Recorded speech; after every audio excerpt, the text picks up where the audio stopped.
जय श्री कृष्ण मित्रों, welcome to my channel. तो फरी पाછી હું आज एक નવી જ રેસીપી લઈને આવી ગઈ છું। તો આ રેસીપીનું નામ છે પરાઠા પિઝા અને એકદમ સુપર બને છે। ટેસ્ટની તો વાત જ ના પૂછો।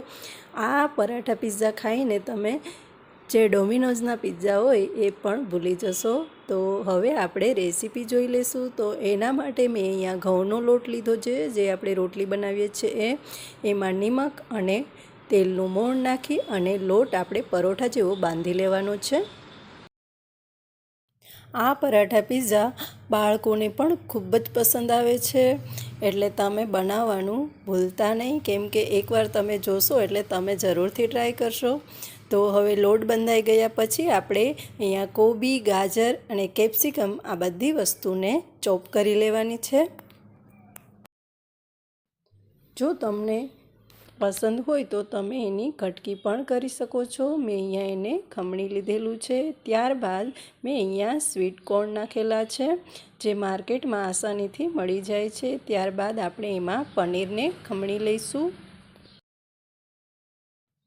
હવે આપણે એમાં ચીલી ફ્લેક્સ નાખીશું, એ ઓપ્શનલ છે, તમે બીજો કોઈ મસાલો એડ કરી શકો છો। જો બાળકોને પસંદ ના હોય અને તીખું લાગતું હોય તો ચીલી ફ્લેક્સને તમે અવોઇડ કરી શકો છો। ત્યારબાદ લાસ્ટમાં આપણે ચીઝને નાખીશું, એને આ રીતે ખમણી લેવાનું છે, કેમ કે જો વહેલું ચીઝ નાખી દઈએ તો એ પીગળવા માંડે છે। ત્યારબાદ છે પિઝા ટોપિંગ આવે છે એ નાખવાનું છે, અને ડુંગળી હું આગળ નાખતા ભૂલી ગઈ હતી એટલે મેં પાછળથી એડ કરેલી છે। આ બધી વસ્તુને આપણે સારી રીતે મિક્સ કરી દેવાની છે। હવે મેં અહીંયા 1 ટેબલ સ્પૂન જેટલો આમચૂર પાવડર નાખેલો છે। ત્યારબાદ હું અહીંયા ડાર્ક સોયા સોસનો ઉપયોગ કરવાની છું, એ બિલકુલ ઓપ્શનલ છે। આ તો જસ્ટ મને વધારે પસંદ છે એટલે મેં થોડોક એવો ડાર્ક સોયા સોસ એડ કરેલો છે, બાકી એની કોઈ જરૂર નથી। ટૂંકમાં કહું તો જે પણ વસ્તુ ઘરમાં અવેલેબલ હોય એનાથી તમે આ પિઝા પરોઠા બનાવી શકો છો। હવે મેં અહીંયા થોડોક એવો સોસ નાખેલો છે, ટોમેટો સોસ, એ પણ હોમમેડ જ છે। ત્યારબાદ જે મેગી મસાલો આવે છે, આ બધી વસ્તુ નાખવાથી ટેસ્ટ થોડોક વધારે સારો આવે છે, બાકી જે વસ્તુ હાજર હોય એ તમે એડ કરી શકો છો। તો હવે આપણું ફિલિંગ તૈયાર થઈ ગયું છે। તો હવે આપણે પરોઠા બનાવીશું। તો લોટ આપણે આગળથી બાંધેલો હતો એને આપણે સારી રીતે સોફ્ટ કરી લઈશું, અને એકદમ મોટા લુવા લેવાના છે, આપણે જાડી જ રોટલી બનાવવાની છે। હવે આપણે એની રોટલી બનાવી લઈશું। રોટલીની થિકનેસ પરોઠાની જેમ જાડી જ રાખવાની છે, એને વધારે પડતી આછી નથી કરવાની। 2 રોટલી સૌપ્રથમ આપણે વણી લઈશું, અને ત્યારબાદ આપણે એક વાટકો લઈશું, વાટકા ઉપર રોટલી રાખવાની છે, અને ત્યારબાદ એમાં આપણે આ જે પિઝાનું ફિલિંગ તૈયાર કરેલું છે એને નાખીશું। તમે જોઈ શકો છો કે હું કઈ રીતે બનાવું છું।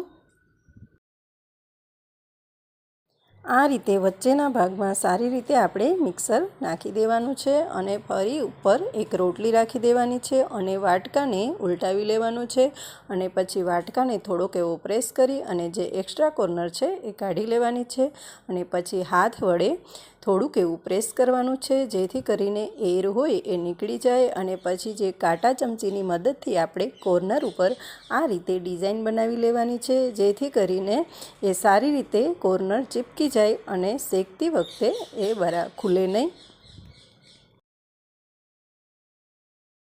તો છે ને એકદમ ઇઝી। તો આ રીતે આપણે બધા પરાઠા પહેલાં તૈયાર કરી લઈશું અને પછી શેકવાના છે। આ પિઝા પરાઠાનો ટેસ્ટ એકદમ પિઝા જેવો જ આવે છે અને ખૂબ જ સરસ બને છે। તમે ટ્રાય કરવાનું ના ભૂલતા, કેમ કે અત્યારે બધી વસ્તુ બધા જનરલ સ્ટોરે આસાનીથી મળી જ જતી હોય છે, એટલે તમે જરૂરથી ટ્રાય કરજો, એટલે તમને બીજી વાર પણ બનાવવાનું મન થશે, કેમ કે ખૂબ જ ટેસ્ટી બને છે। જો તમે એવું વિચારતા હોય કે એને આપણે વેલણથી વણી લઈએ એ રીતે બનાવીએ, જે આલુ પરોઠા બનાવીએ છીએ એમ, તો એ રીતે ના બનાવાય, કેમ કે તો તૂટવાની સંભાવના રહે છે, અને વણાતા એ થોડુંક આછું પડી જાય છે, એટલે ખુલી પણ જાય છે। તો હવે આપણે શેકી લઈશું। તો મેં અહીંયા એક પેનમાં તેલ લીધું છે, અને આપણે મીડિયમ ગેસ ઉપર પરાઠાને શેકી લેવાના છે બંને બાજુએ સારી રીતે। આ પરોઠા થોડાક જાડા હોય છે એટલે એને પ્રેસ કરી અને સારી રીતે બંને બાજુએ શેકી લેવાના છે અને ખાસ કરીને કોર્નર ઉપર આપણે પ્રેસ કરી અને શેકવાનું છે, બાકી કોર્નર કાચી રહી જાય છે। તો હવે આપણા પિઝા પરોઠા રેડી થઈ ગયા છે। તો આપણે એને પિઝાના શેપમાં કટ કરી લઈશું અને સોસ સાથે સર્વ કરીશું।